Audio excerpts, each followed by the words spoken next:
May heart. Gusto mo ba ng milk tea? Anong flavor gusto? Diba? Cute. Hindi, parang ayoko ng small. Gusto ko yung malaki. Pero ayoko niyan. Gusto ko talaga yung mabubusog ako sa milk tea. Hi, one. As in, yung nabubusog ako sa milk tea. O, kahit malamig, kailangan mo pa rin mag-milk tea. Baka milk tea nga tayo. So, any transition usually takes 6 months to 1 year para ka makapag-adjust and maka-immerse sa new environment. Oo, tama. Especially sa mga international nurses na dumating dito sa UK. Usually, nagbibigay sila ng mga 1 year to 1.5 years para makapag-transition ka, fully transition talaga sa system nila. And at the same time, makafollow ka sa standard ng NMC. Mag-adjust tayo sa culture, sa working environment, sa weather, and sa new place, of course.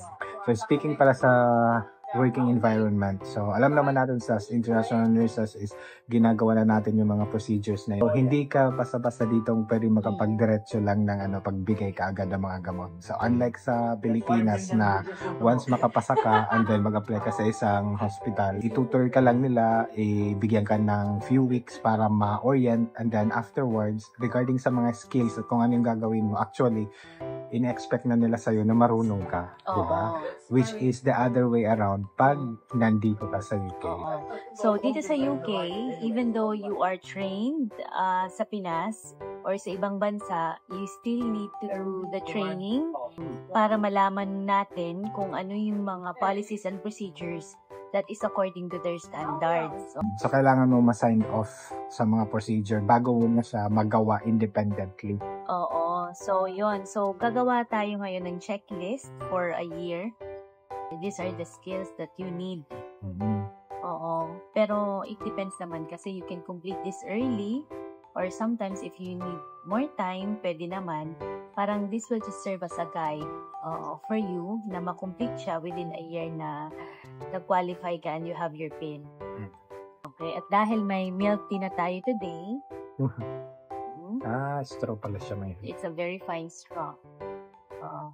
We're gonna divide this into quarterly. So, yung first 3 months, ano yung mga skills na dapat mong makomplete within 3 months? So, ano yung pinakauna mong kailangan ka ma-sign off? So, unang-una is yung infection control. Mag-undergo ka lang naman ng mga trainings online and then minsan face-to-face na mga training. I-discuss lang naman doon yung mga protocol. Tapos yung mga isolations, personal protective equipment na gagamitin mo sa mga common infection na kailangan ng isolation. So, halimbawa yung mga C. diff, yung mga MRSA, CPE, RSV, COVID. Mga ganun. Tapos yung mga norovirus, yun. So, kailangan natin ng infection control competency. No? Pangalawa is yung simpleng pagbibigay ng mga tablets, diba? So, kailangan mo muna mag-gather ng number of signatures na kailangan supervise ka magbigay. And then, after that one, kung confident ka na, nakakompleto ka na ng mga signatures. That's the only time na pwede ka nang magbigay ng oral medications. Pag ma-sign off ka na. The next one is your IV medications. So, kailangan natin ma-sign off din when it comes to giving infusions, and at the same time, kailangan din natin ma-train to use the infusion pumps that is used by the trust. Kasi lalong-lalo na pag nagbibigay tayo ng mga medications na IVs, most of the time, kailangan natin ng mga infusion pumps. So, we need to be trained in using these pumps at the same time, yung pagbibigay ng mga IV medications. So, the same process pa din. Kailangan mo mag-gather ng mga signatures. Siguro mga 10 signatures. And then, yung last one is final sign-off sa kanilang practice development. So, may questions and answer. Titingnan kanila paano magbigay, mag-prepare. And then, may question and answer at the end. Then, once ma-deemed competent ka, then dun ka pala masasign off. And that's the time. Pwede ka na magbigay ng mga gamot na ikaw na lang, na wala ng supervision. So, ganun dito. After 3 months, matapos ka na, competent ka na, nakakapagbigay ka na ng mga oral medications, IV medications, and then, well-versed ka na sa infection control, mga isolation, and mga PPEs, hand washing, and everything. Mga ganon. So, yung next naman natin na ifo-focus. So, within 4 to 6 months. Within 4 to 6 months siguro, or you can do this one earlier, depende sa'yo. One of the basic skills na alam natin sa Pilipinas pa lang is venipuncture and cannulation. Oh, yun. So, kahit ginagawa na natin to sa Pinas, we still need to be signed off para gawin to dito. So, hindi basta-basta, no? So, after cannulation, so, meron naman ditong tinatawag na mga physician's assistant na pwede kang mag-message sa kanila and then pupuntahan nila yung pasyente kung ano yung kailangan. Pero mas maganda kung skilled ka gumawa nito. Anyway, ginagawa naman natin ito back home pa. So, yung pagkuha ng dugo at yung paglagay ng mga swero. During this time, magti-training din tayo to use yung mga central lines. So, even though we are familiar to use central lines back home or dun sa country na pinanggalingan natin, we still need to comply dun sa mga standards ng trust dito sa UK. So, lalong-lalo na when you're dealing with mga PICC lines, mga Hickman lines, mga Portacat, kailangan mo talagang ma-sign off before you can access them independently. Oo. So, kasama na dun yung pag-change ng mga dressing, mga unblocking kung kailangan. And then at the same time, collection ng bloods dun sa mga central lines and then giving of medication through central lines. So, yun, kailangan ka ma-sign din. So, at this time naman, we should be familiar with escalation protocols, especially kung meron tayong mga poorly patients. Oo. Yun. No. Okay, tapos so, sign off ka na doon. So, next na mga skills na kailangan mo ma-sign off. Especially pag nasa halfway ka na ng year, no? Siguro mga 7 months. Mga 6 to 8 months. Mga 6 to 8 months. So, medyo yung mga more specialized na mga skills na additional lang para sa'yo. So, let's say for example, pag makakapag-insert ka na ng NG tube, oo, yun. Ginagawa na natin to, pero kailangan talaga ng sign-off bago mo siya magawa dito. Pero mas maganda pag sign off ka din sa mga ganitong mga procedures kasi hindi lahat nakakagawa dito. So, unang-una yung NG insertion. Yun, oo. Pangalawa yung catheterization. Babae tsaka lalaki na catheterization. So, kailangan ka ma-sign off dun sa dalawa. No? Oo, tapos ito very important kasi very strict din sila dito sa mga policies. So, you need to be signed off to collect bloods, to administer bloods as well, lalo na sa mga blood transfusion. Mas maganda pag na-secure mo na yung competency. So, pag may mga ganun ka ng skills, then pwede ka nang mag-bank shift. Ayan, oo. Tapos after nun, mga 9 months to a year, dun ka na, depende kung anong specialization mo. May mga additional study days, may mga additional trainings na. So, gumagaling na tayo. So, after a year, masyado na tayong magaling yan. Meron din tayong mga trainings when it comes to escalating, deteriorating patients. Pwede tayo mag-training ng mga AVG. Sa access lang naman ng machine. Pero mas maganda din pag alam natin yung AVG interpretation. Although, yung mga nag-interpret naman talaga niyan is either mga doctor or mga RRTs. Tayo naman is, kailangan lang natin na yung ating ID is makakapag-access dun sa machine para mabasa yung AVG. Pero mas maganda din pag alam mo yung meaning. Oo. So, yun. After nun, sabi nga ni Martin, it depends na lang kung saan specialization ka because they will provide trainings accordingly. So, halimbawa, pag nasa oncology ka, meron kayong chemo competency. So, makakapagbigay ka ng chemo, makakapagkulat ka ng chemo. Pag halimbawa naman, pag nandyan ka sa cardiology ward, meron din kayong mga cardiology workshop or yung mga trainings na pagbabasa ng mga ECG, yung mga protocols.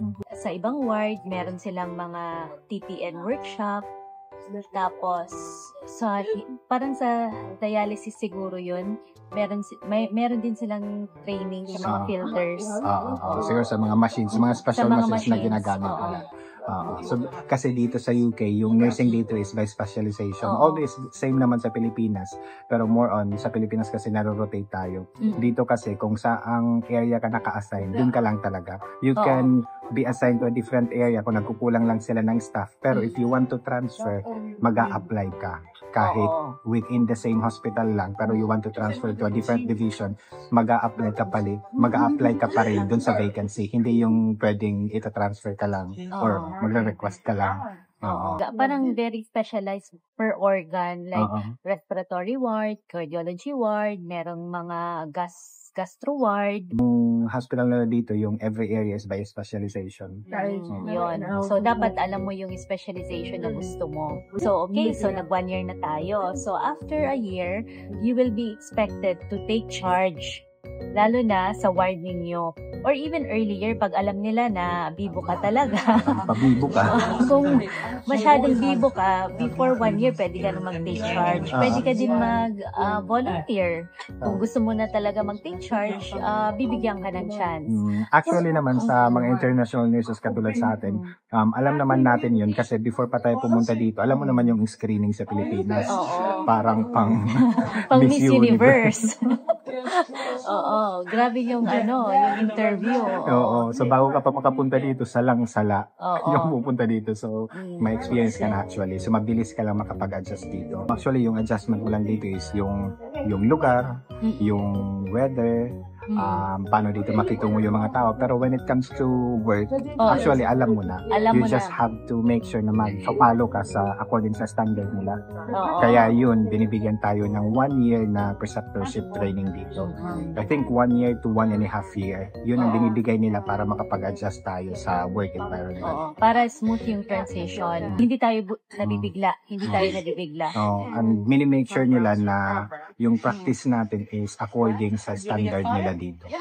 Yun. So, after a year na nagtitake charge ka na, of course, you need skills like yung mga ILS, yung mga ILS training. Yan yung mga immediate life support training. Yung mga ILS training na feeling ko nagawa din naman natin yan sa Pinas. Sa Pilipinas kasi yung tawag dyan is ACLS.